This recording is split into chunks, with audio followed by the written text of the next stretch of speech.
महाराष्ट्राचे माजी मुख्यमंत्री यशवंतराव चव्हाण यांच्या नावाने दिला जाणारा यशवंतराव चव्हाण पुरस्कार यावर्षी जाहीर झालेला आहे ज्येष्ठ साहित्यिक डॉक्टर यशवंत मनोहर यांना। खरं तर या पुरस्काराच्या माध्यमातून यशवंत मनोहर यांच्या साहित्याचा विचार या व्हिडिओच्या माध्यमातून आपण पाहणार आहोत। नमस्कार, मी डॉक्टर नागराज मगरे, शब्दयोद्धा लाईव्ह मध्ये आपल्या सर्वांचं मनपूर्वक स्वागत। खरं तर साहित्याच्या प्रांतामध्ये राजकीय लोक नसतात, परंतु यशवंत चव्हाण हे खऱ्या अर्थानं साहित्याच्या प्रांतातून राजकारण करणारे आपल्याला साहित्यिक म्हणून दिसून येतात। आणि मग अशा प्रसंगी या नावाचा पुरस्कार डॉक्टर यशवंत मनोहर यांना देणं खरं तर फार महत्वाची आणि फार आनंदाची बाब आहे। खरं तर पुरस्काराच्या बाबतीमध्ये बऱ्याच वेळा यशवंत मनोहरांचं नाव आपण पाहिलं असेल, अनेक पुरस्कार त्यांनी नाकारलेले देखील आहेत। आणि मग अशा प्रसंगी चव्हाण सेंटरच्या माध्यमातून दिला जाणारा हा पुरस्कार ते स्वीकारणार आहेत आणि हा पुरस्कार जाहीर केलेला आहे चव्हाण सेंटरच्या अध्यक्षा सुप्रियाताई सुळे यांनी। महाराष्ट्राच्या एकूणच साहित्य क्षेत्राचा जर विचार करायला गेलं तर यशवंत मनोहर यांचं साहित्य जर आपण पाहिलं, रमाई कादंबरी असेल, यशोधरा कादंबरी असेल किंवा सावित्रीबाई फुले यांच्यावर लिहिलेली कादंबरी असेल, ह्या कादंबऱ्या खरं तर महाराष्ट्रामध्ये अनेक भावनिक गुंफन करणाऱ्या आहेत आणि भावनिकतेचा खरं तर या ठिकाणी खूप सुंदर असा मिलाप त्या कादंबऱ्याच्या माध्यमातून त्यांनी मांडलेला आहे। रमाई कादंबरी मधून डॉक्टर बाबासाहेब आंबेडकरांच्या पत्नी अर्थात रमाई आंबेडकर यांचं एकूणच जीवन आणि त्यांचा संघर्ष त्यांनी मांडलेला आहे। यशोधरा यांच्या देखील या कादंबरीमधून त्यांनी देखील बऱ्याच यशोधरेचे दुःख त्यांनी मांडलेलं आहे। खरं तर दुःखाचा विचार मांडणारे तथागत बुद्ध आणि त्याच्यानंतर त्या कादंबरीतून यशोधरेचं दुःख यशवंत मनोहर यांनी खूप चांगल्या पद्धतीने मांडलेलं आहे। सावित्रीबाई फुले यांचा संघर्ष असेल, तो देखील संघर्ष त्यांनी त्या कादंबरीतून मांडलेला आहे। त्यानंतर त्यांनी अनेक अशी वैचारिक पुस्तकं लिहिली आहेत, समीक्षात्मक पुस्तकं लिहिली आहेत, सोबतच त्यांनी वैचारिक लिखाण देखील केलेलं आहे। साहित्याच्या प्रांतामध्ये खरं तर प्रतिभावंत साहित्यिक म्हणून आपण यशवंत मनोहर यांच्याकडे पाहत असतो। मानवी मनाला साथ घालणारं, समतेचा विचार मांडणारं आणि संविधानिक मूल्य खरं तर समाजामध्ये रुजावेत आणि संविधानिक संस्कृती रुजावी यासाठी आग्रही असणारे यशवंत मनोहर यांना हा पुरस्कार दिला आहे। खरं तर या चव्हाण सेंटरने दिलेला हा पुरस्कार आणि त्यांची केलेली निवड ही सार्थकी लागली असं म्हणायला देखील कुठेतरी वाव मिळतो। दुसरीकडे आपण असं पाहतो की या सेंटरच्या ज्या अध्यक्ष आहेत सुप्रियाताई सुळे यांनी हा पुरस्कार जाहीर केलेला आहे आणि मग हा पुरस्कार 25 नोव्हेंबर रोजी हा पुरस्कार त्यांना दिला जाणार आहे।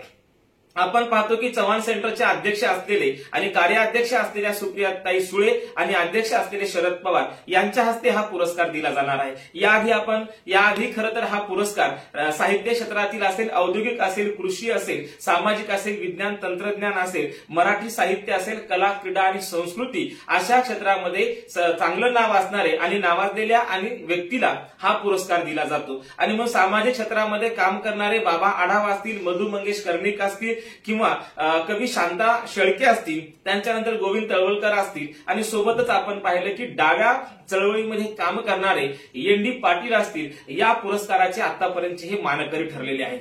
आणि मग अशा प्रसंगी 2 लाख रुपये धनादेश आणि सोबतच मानसन्मान चिन्ह या पुरस्काराचं स्वरूप असणार आहे आणि हा पुरस्कार 25 नोव्हेंबरला शरद पवार यांच्या हस्ते खरं तर हा पुरस्कार दिला जाणार आहे। यशवंतराव चव्हाणांचा जर आपण विचार करायला गेलं तर यांच्या स्मृतिदिनानिमित्ताने दिला जाणारा हा पुरस्कार खरं तर यशवंतराव चव्हाण यांचा थोडक्यात जर साहित्य संदर्भाने विचार करायला गेलं तर या महाराष्ट्राच्या राजकारणामध्ये आणि देशाच्या राजकारणामध्ये यशवंतराव चव्हाण यांचं नाव हे फार महत्वाचं आहे आणि यशवंतराव चव्हाण हे नाव साहित्याच्या क्षेत्रात देखील तितकंच महत्वाचं आहे। कृष्णाकाठ असेल किंवा त्यांच्या अनेक साहित्यातून, आत्मकथनातून, त्यांच्या लिखाणातून एक सुसंस्कृत साहित्यिक राजकारणी झाल्याचं खरं तर हे महाराष्ट्राचं भाग्य आहे। आणि साहित्याच्या प्रांतामध्ये वावरणारे हे राजकीय प्रांतामध्ये फार कमी येतात, परंतु यशवंतराव चव्हाण हे राजकीय आणि साहित्य हे दोन्ही प्रांत त्यांनी लिलया पेललेले आपल्याला त्यांच्या साहित्याच्या माध्यमातून दिसून येते। त्यांचे अनेक भाषणं असतील, त्यांचं आत्मकथन असेल, त्यांनी इतर लिहिलेले लेख असतील, या सर्व लेखाच्या माध्यमातून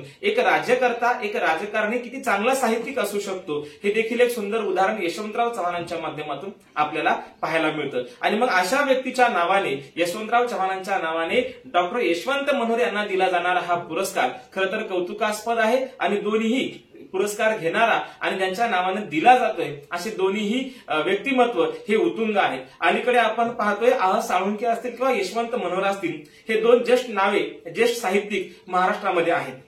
आणि मग या साहित्यिकांना हा पुरस्कार जाहीर होतो, हे खरं तर आनंदाची आणि कौतुकाची बाब आहे. यशवंत मनोहरांचं साहित्य खरं तर मी तुम्हाला सांगितलं की संविधान संस्कृती असेल, समता असेल आणि समता, स्वातंत्र्य, बंधुत्व, न्याय या मूल्याला घेऊन वारंवार लिखाण करत असताना त्यांनी ह्या मूल्यांना कुठेच बगल दिलेली नाही. हे मूल्य त्यांच्या लिखाणामध्ये कायम दिसतात. दुसरीकडे संविधान संस्कृती दिसून येते आणि सर्वात महत्वाचं म्हणजे डॉक्टर बाबासाहेब आंबेडकरांचा वैचारिक लढा ते त्यांच्या साहित्यामधून मांडतात. खरं तर नागपूर सारख्या भागामध्ये आणि विदर्भातल्या एका अगदी खेड्यामध्ये जन्म झालेले आणि पुढे आपण पाहतोय की 1984 ला पीएचडी म्हणून त्यांनी पीएचडी केलेले यशवंत मनोहर आणि त्याच्या आधी खरं तर डॉक्टर बाबासाहेब आंबेडकरांच्या लढ्यामुळे अनेक मुलं शिकायला लागली आणि 1965 ला खऱ्या अर्थानं दलित साहित्याचा जेव्हा उगम होतो त्या काळामध्ये 1965 ला मिलिंद महाविद्यालयातून डिग्री घेऊन बाहेर पडणारे, मिलिंद महाविद्यालयातून शिक्षण घेऊन बाहेर पडणारे यशवंत मनोहर त्या पिढीमधले आपण त्यांना पाहतो. आणि बाबासाहेब आंबेडकरांच्या लढ्यामुळे शिक्षण क्षेत्रामध्ये मोठी क्रांती झाली आणि विशेष करून औरंगाबाद सारख्या ठिकाणी, आताच संभाजीनगर आपण ज्याला म्हणू, त्या ठिकाणी खरं तर मिलिंद महाविद्यालयाची निर्मिती करून शिक्षणाची गंगोत्री मराठवाड्यातल्या ग्रामीण भागातल्या लेकरांपर्यंत घेऊन येण्याचं कार्य खरं तर डॉक्टर बाबासाहेब आंबेडकर यांनी केलं. आणि याच मिलिंद महाविद्यालयातून अनेक साहित्यिक, अनेक तत्वज्ञ, अनेक विचारवंत खरं तर या मिलिंद महाविद्यालयातून जन्माला आले. आणि मग हे सर्व श्रेय जात आहे ते डॉक्टर बाबासाहेब आंबेडकरांच्या शैक्षणिक क्रांतीला आणि या शैक्षणिक क्रांतीमधून आलेले यशवंत मनोहर यांना हा पुरस्कार दिला जातोय, ही आनंदाची बाब आहे. 1965च्या दरम्यान किंवा 1960 नंतर खऱ्या अर्थानं दलित साहित्य जन्माला येतं, आंबेडकरी साहित्य जन्माला येतं. आणि मग हे साहित्य जन्माला का येतं? कारण याच्या आधी जे अभ्यासक जन्माला आले आणि जे डॉक्टर बाबासाहेब आंबेडकरांच्या शैक्षणिक क्रांतीतून शिकले, त्यांनी शिकल्यानंतर त्यांनी आपला जो काही लढा होता या व्यवस्थेच्या विरोधातला, जे काही दुःख होतं, ज्या काही वेदना होत्या, त्यांनी त्या साहित्यातून मांडलेल्या आहेत. परंतु साहित्यातून रडगाणं न मांडता यशवंत मनोहर यांनी खरं तर सूर्याच्या संदर्भाने, सूर्याला साक्षी ठेवून यशवंत मनोहर यांनी खरं तर उजेडाच्या कथा लिहिल्या, उजेडाचं साहित्य निर्माण केलं, प्रतिभावंत साहित्य निर्माण केलं. आणि या साहित्याचे मापदंड काय असावेत, आंबेडकरी साहित्याचे मापदंड काय असावेत, हे वारंवार यशवंत मनोहर त्यांच्या समीक्षेतून, त्यांच्या लिखाणातून मांडत असतात. आणि खरं तर हे मांडणी करत असताना रडगाणं न मांडता खरं तर प्रभावी साहित्य त्यांनी मांडलेलं आहे, प्रभावित करणारं साहित्य मांडलेलं आहे, उजेडाकडे वाटचाल करणारं साहित्य त्यांनी मांडलेलं आहे. त्यांच्या लिखाणातून कायम सूर्यप्रकाशासारखं असं निखळ आणि खऱ्या अर्थानं बुद्धिवादी सौंदर्यशास्त्र मांडणारे यशवंत मनोहर, त्यांचं मध्यंतरी एक पुस्तक प्रकाशित झालं, बुद्धिवादी सौंदर्यशास्त्र. कुठल्याही रडकथा न मांडता बुद्धिवादी सौंदर्यशास्त्र आणि डॉक्टर बाबासाहेब आंबेडकरांच्या शैक्षणिक क्रांतीने केलेली प्रगती आणि त्यातून झालेला विकास आणि त्यातून त्या समुदायाची, एकूणच मानवी समुदायाची जी वाटचाल आहे ती संविधान संस्कृतीच्या माध्यमातून, साहित्याच्या माध्यमातून आणि बुद्धिवादी सौंदर्यशास्त्र कसं असतं हे त्यांनी त्यांच्या अनेक लिखाणामधून त्यांनी सिद्ध केलेलं आहे. आणि अशा बुद्धिवादी व्यक्तीला, बुद्धिवादी सौंदर्यशास्त्र मांडणाऱ्या विज्ञानवादी लेखकाला हा पुरस्कार दिला जातोय. हे खरं तर यशवंतराव चव्हाण पुरस्काराच्या माध्यमातून त्यांचं नाव समोर येतं. आणि त्यानंतर हे खरं तर अभिमानाची गोष्ट आहे, त्या सेंटरसाठी देखील अभिमानाची गोष्ट आहे. आपलं कौतुक आहे. खरं तर शरद पवार असतील किंवा सुप्रियाताई सुळे असतील, कार्याध्यक्ष असलेल्या सुप्रियाताई आणि चव्हाण सेंटरचे अध्यक्ष असलेले शरद पवार यांच्या हस्ते दिला जाणारा हा पुरस्कार, त्यांनी केलेली या योग्य व्यक्तीची निवड खरं तर महाराष्ट्राला आनंद देणारी आहे. आणि मग यशवंत मनोहर यांचं साहित्य खरं तर इथल्या युवकांनी अभ्यासलं पाहिजे, कारण त्यांच्या साहित्यामध्ये कुठेच तुम्हाला रडगाणं सापडणार नाही. त्यांच्या साहित्यामध्ये खरं तर उजेडाकडे घेऊन जाणारं त्यांचं साहित्य आहे, समतेसाठी त्यांचं साहित्य आहे, संविधान संस्कृती मांडणारं साहित्य आहे, बुद्धिप्रामाण्यवाद मांडणारं साहित्य आहे आणि खऱ्या अर्थानं बुद्धिवादी सौंदर्यशास्त्र मांडणारं साहित्य आहे. त्यामुळे